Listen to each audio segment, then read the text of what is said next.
Aleluia, irmãos. Eu sou aqui, dentre os irmãos que tem ministrado, o estagiário, né? Para mim é um desafio olhar e ver mestres na palavra, irmãos que poderiam estar muito antes de mim aqui compartilhando, mas como a ideia é falar numa linguagem para os novos, então eu não preciso fazer muita força. Eu louvo ao Senhor porque pela sua graça, às vezes o menor também ensina o maior, e esse é sempre o meu caso. O que nós vamos meditar agora é sobre a salvação como um processo e o segredo da vida abundante. Mas antes eu queria assim testemunhar para os irmãos que hoje à tarde eu estava orando por esses encontros, e só o fato de tanta gente estar aqui, eu vejo como sendo uma resposta de Deus à oração de muitos, algo que Deus tem feito no meio do seu povo, e Ele tem edificado a sua igreja. Eu lembro, o Senhor me lembrou daquele texto, e eu vejo a paixão e o amor do Senhor, quando Pedro olha para o Senhor e diz: Tu és o Cristo, o Filho do Deus vivo. E o Senhor olha e diz para ele: sobre esta pedra edificarei a minha igreja, e as portas do inferno não prevalecerão contra ela. O Senhor está edificando e fundamentando a sua igreja sobre a pedra que é Cristo Jesus, e as portas do inferno não prevalecerão contra ela. Aleluia. Em Filipenses 2:12, a palavra diz: assim, pois, amados meus, como sempre obedeceste não só na minha presença, muito mais agora na minha ausência, desenvolvei a vossa salvação com temor e tremor. Eu queria aqui meditar sobre 3 aspectos do pecado. O pecado, ele trouxe, ontem o Vonei comentou sobre isso, ele trouxe condenação sobre o homem.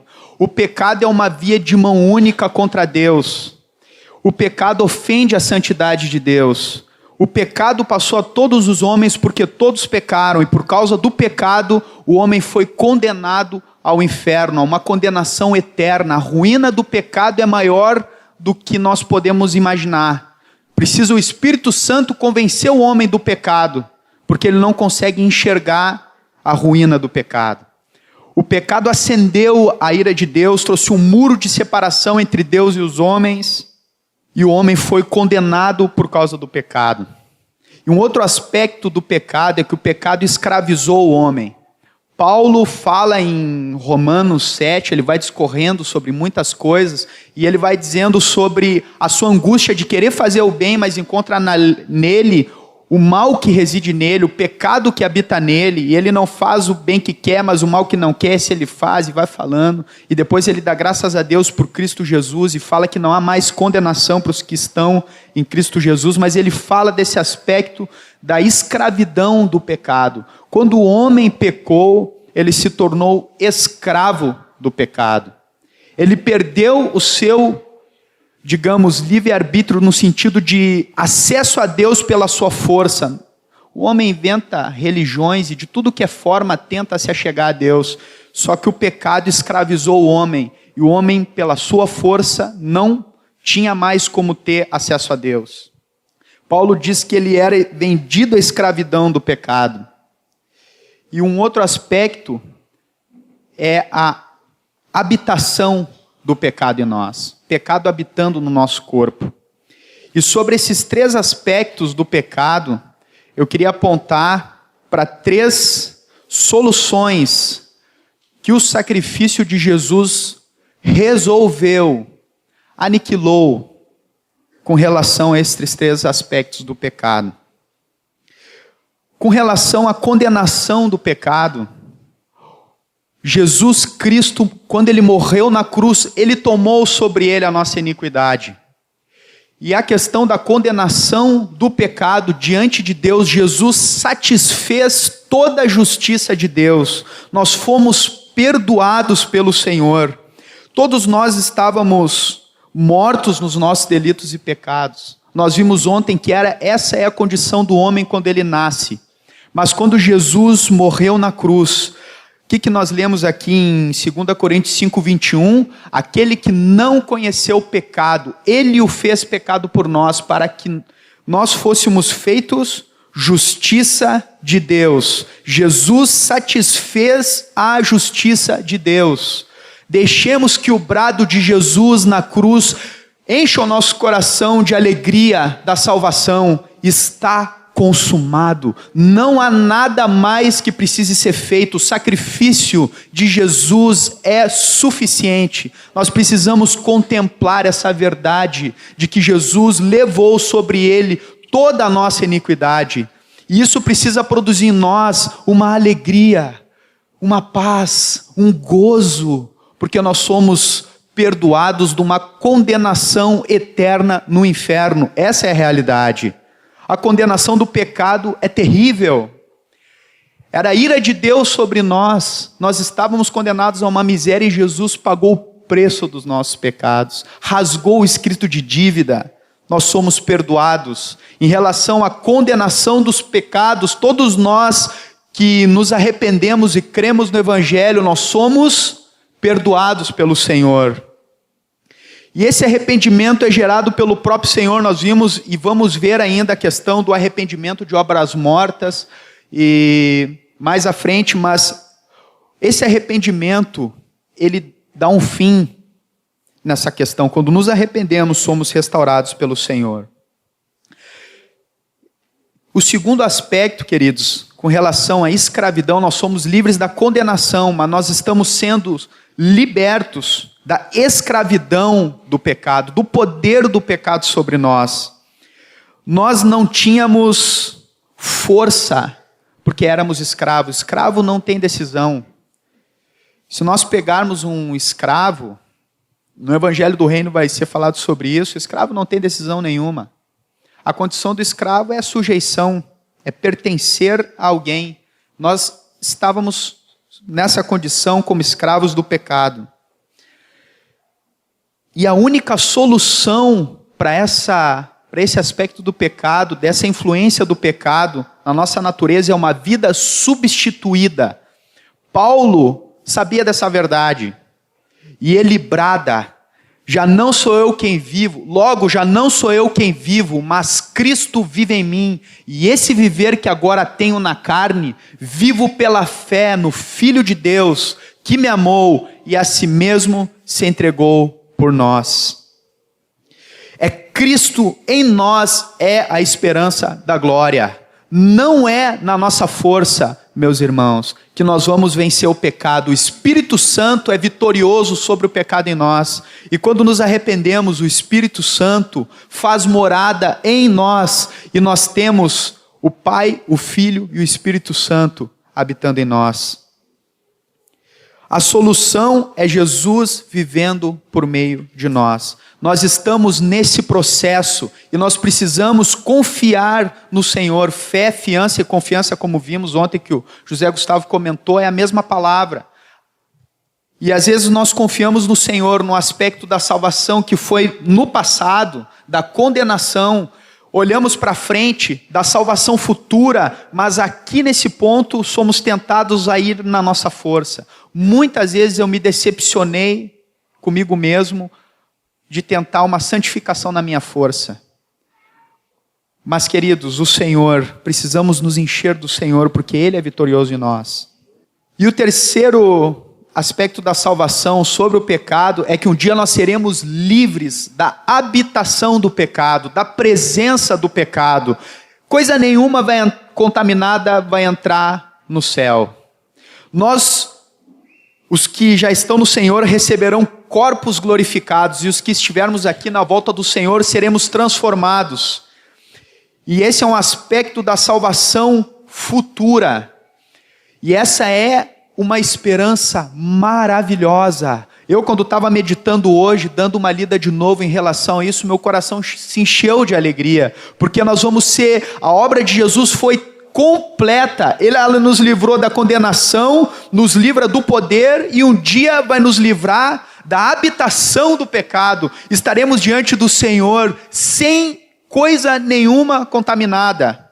Eu estava olhando um jornal na televisão, fiquei impressionado com o caos que está o mundo. Só desgraça. Olhei um pouquinho só e já fui orar. Mas, queridos, um dia nós seremos livres da presença do pecado. Que maravilha, meus irmãos. E eu queria agora falar sobre o segredo da vida abundante. Mas antes eu queria dizer o que não é vida abundante. Algumas coisas que hoje, nos nossos dias, tem se falado muito e relacionado muito é a vida abundante com bens materiais. Meus irmãos, se vida abundante tivesse vinculado diretamente e significasse bens materiais, eu seria o último dos pregadores. Eu brinco com meus irmãos que a marca das minhas roupas é Simidão. Simidão eu uso, né? Mas tenho experimentado a misericórdia, o sustento e a abundância da vida com o Senhor, mesmo em momentos difíceis, em deserto, em escassez, em abundância. E Paulo diz, como enganadores e sendo verdadeiros, como desconhecidos, entretanto bem conhecidos, como se estivéssemos morrendo e contudo eis que vivemos, castigados, porém não mortos, entristecidos, mas sempre alegres, pobres, mas enriquecendo a muitos, nada tendo, mas possuindo tudo. Qual é o segredo da vida abundante, meus irmãos? É Cristo Jesus. Ele é a vida abundante. Em João 10:10, a palavra diz, o ladrão vem somente para roubar, matar e destruir. Eu vim para que tenham vida e a tenham com abundância. João Batista, quando viu Jesus, já deu um brado, convém que ele cresça e eu diminua. E o texto que eu citei, quando Paulo fala, e esse viver que agora tenho na carne, vivo pela fé, nós precisamos nos lançar em fé ao Senhor. Eu ouvi uma história uma vez de uma mulher que era muito pobre, estava muito doente, ela não tinha dinheiro para pagar os médicos. E sua casa tinha goteira, tinha um monte de coisa estragada, estava uma sujeira, e um irmão se compadeceu e foi lá orar por ela, e orou com ela, deu uma varrida na casa, uma ajeitada, e quando ele orava, ele olhou um quadro, e ao olhar esse quadro, ele ficou impressionado, porque o quadro tinha só umas coisas, eram uns papéis, um monte de coisa escrita, e depois de orar, ele perguntou para a mulher o que era aquele quadro, e a mulher disse assim para ele, olha, esse quadro era um dos meus tios, eles eram muito velhinhos, e eles cuidavam de mim. Eu sei que não tem nenhuma pintura, não é coisa bonita, mas quando eu olho, eu sou consolada, porque é uma coisa de bem que eles deixaram para mim, eles cuidavam de mim, se importavam, e quando eu olho, eu me lembro. E aí, o irmão pegou o quadro e foi ler. Ao ler, era um documento que dizia que aquela mulher, que os tios tinham deixado uma herança milionária para aquela mulher. Ela era riquíssima, mas vivia uma vida pobre. E quando eu penso nesse se lançar, quando a palavra fala a respeito de que temos recebido da sua plenitude graça sobre graça, esse recebido tem a ver com apegar. E meus irmãos, precisamos nos apegar dessa vida abundante. Nós não podemos deixar que a doutrina de Cristo se torne um quadro na parede, de que o evangelho glorioso de Jesus se torne algo na cabeça. Vivamos a vida rica que o Senhor nos proporcionou. Nós somos ricos e não temos por que viver uma vida como se fôssemos pobres. Essa vida abundante está disponível a todos os discípulos. Não é um nível de espiritualidade para aqueles que caminham com o Senhor há muito tempo. Está disponível no início, no meio e nos acompanha até o fim. O Senhor quer nos levar a viver essa vida abundante. Meus queridos irmãos, que completa salvação. Aqui no final diz, né? O Pai não somente nos perdoou, mas também nos liberta a cada dia do poder do pecado. E depois, lá em Colossenses diz, Cristo em vós a esperança da glória. É Cristo em nós, é o segredo dessa vida abundante. O Senhor quer nos levar, meus irmãos, a termos uma vida abundante, cheias do Espírito Santo. Eu sei que ainda nós vamos ver depois a questão do ensino de batismos, mas nós precisamos, isso não pode ser algo olhado para os novos como algo a ser alcançado com uma maturidade espiritual. É algo que está disponível para todos. Amém, meus irmãos? E eu quero lembrar do texto de João 14, 16 a 20. Podemos abrir? E eu rogarei ao Pai, e ele vos dará outro Consolador, a fim de que esteja para sempre convosco, o Espírito da verdade, que o mundo não pode receber, porque não o vê, nem o conhece. Vós o conheceis, porque ele habita convosco e estará em vós. Não vos deixarei órfãos. Voltarei para vós outros, ainda por um pouco, e o mundo não me verá mais. Vós, porém, me vereis, porque eu vivo, vós também vivereis. Naquele dia, vós conhecereis que eu estou em meu Pai, e vós em mim, e eu em vós. E tem um texto de Romanos 8:4, não precisam abrir. Vocês têm na apostila aí, por referência, Romanos 8:4-11, e Gálatas 5:16-25, que aborda a questão do andar no Espírito e andar na carne. Antes, a nossa única opção era andar na carne. Não havia outra opção. Éramos escravos do pecado, dos prazeres, da vontade, né? Das concupiscências da carne, da vontade, das paixões mundanas. Andávamos dessa forma e era a nossa única opção. Agora, com esse texto e com a obra de Jesus, nós podemos ver que o Espírito habita em nós. E hoje o Senhor nos proporciona uma segunda opção de andar. Andar no Espírito. Andar não mais segundo a carne, mas segundo o Espírito Santo que habita em nós, fazendo a vontade de Deus. Quando nos arrependemos, nós estamos dizendo isso para o Senhor. Nós estamos saindo de uma condição de escravos do pecado para agora Cristo viver por meio de nós. E Cristo em nós é que vai nos conduzir à vida vitoriosa, à vida abundante, à vida de obediência. E claro que há o conflito. Como que alguém que nasceu de novo ainda peca, ainda erra? Meus irmãos, o Espírito que habita em nós vai produzir em nós um arrependimento, não apenas no início da nossa fé, mas aquele que começou essa boa obra há de completá-la até o dia de Cristo Jesus. Ele vai gerar o arrependimento a cada dia, nos conformando à imagem de Jesus, produzindo no nosso coração um desejo por Deus, um desejo de santidade, um desejo de obediência. Esses tempos eu estava em casa e perguntei para minha mãe: mãe, eu estou mais parecido com Jesus do que o ano passado, no trato, nas coisas que eu falo? Meus irmãos, que o Espírito Santo produza em nós um desejo de ser parecido com o Senhor. Essa obra precisa ser identificada na nossa vida, ela não pode ser estagnada, apagada, porque isso nos acompanha até o fim. O Senhor, pelo Espírito Santo, vai nos moldar à imagem do seu Filho. Jesus, como vimos ontem, é a porta. Passamos por essa porta que divide dois ambientes, ainda vamos ver a questão da porta.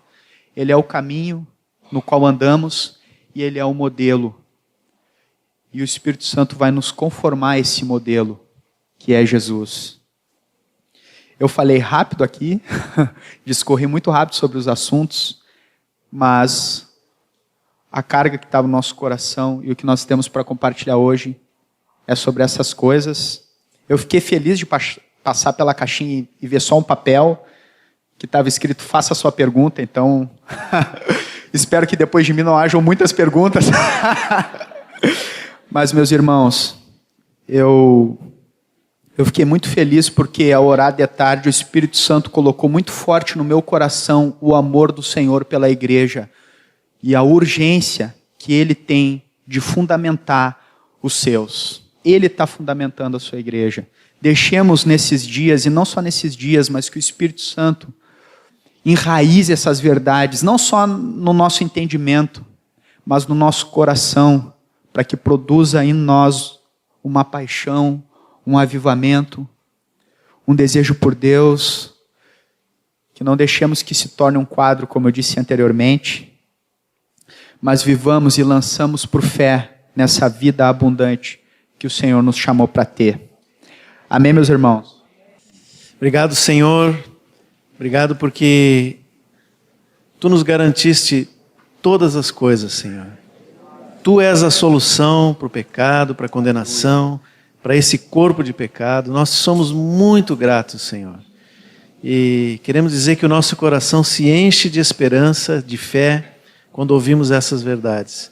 Agora te pedimos, Senhor, nos dá desta mesma graça, que é a condição para vivermos a vida abundante, para que cada dia da nossa vida seja uma prática de tudo isso que estamos ouvindo aqui, Senhor.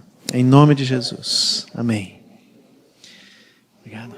Irmãos, uma última coisa também a respeito de algo que foi falado ontem. Não nenhuma dúvida que ninguém levantou, mas quando falamos sobre o propósito eterno de Deus, e a maioria dos irmãos aqui que já passaram por alguma forma de fundamentação, devem ter observado uma maneira um pouco distinta da explicação sobre o propósito, né? Nós estamos acostumados lá no livreto 1, se não me engano, né? Que fala, ou 2, e até temos uma frase bem decorada, né? O propósito de Deus é uma família de muitos filhos, semelhantes a Jesus para a glória de Deus Pai. E quando estivemos meditando diante do Senhor sobre como trazer esse ensino para a congregação, em algum momento a gente brincou, mas será que nós vamos mudar o propósito de Deus, né? Na verdade, primeiro isso é impossível, né? O Senhor tem o seu propósito estabelecido lá no início e não muda 1 milímetro, né? Mas nós às vezes podemos, e é normal isso também, podemos começar a enxergar diferentes nuances daquilo que antes não víamos. E achamos por bem fazer isso usar essa oportunidade para colocar para a congregação algo que já vinha sendo conversado entre os presbíteros. O Moisés falava sempre muito nisso, e outros irmãos também. Quando veio aqui o Ed Léo, vocês devem lembrar que ele bateu muito num ponto, né, de que o propósito de Deus é ver a sua casa, né? Ver Deus habitar na sua casa. Então, na verdade, essas figuras que a palavra nos traz, né? A família, a casa, o corpo de Cristo, e também a noiva do Cordeiro, que para mim é uma revelação ainda maior, né? do grau de unidade que Deus quer conosco. São as maneiras, as formas que Deus tem, em primeiro lugar, para nos revelar algo que é tão tremendo que nós não compreendemos, e para dizer, né, que Ele é o centro de tudo. Ele é o início, Ele é o fim, Ele é o caminho. E estas formas que o Senhor nos apresenta do seu propósito são os meios pelos quais Ele vai alcançar aquilo que Ele se propôs. Ele nos coloca na sua família para a sua glória, né? Ontem um irmão no final veio dizendo que ele sempre ensina os seus discípulos invertendo, né? Agora eu não vou lembrar exatamente a forma como ele me disse, mas essa frase da família, ele diz, né? A família começa tudo na glória, né? Para a glória de Deus, Deus nos colocou na sua família. Então, para a glória de Deus, Ele nos fez sua habitação. Para a glória de Deus, Ele nos fez parte do seu corpo. Então, tudo isso demonstra o propósito, o objetivo final de Deus. Então, não mudamos o propósito de Deus, ninguém precisa ficar preocupado com isso, continua sendo o mesmo, mas vamos caminhando, vamos indo adiante na revelação que o Senhor tem, ampliando a visão. Amém? Amém.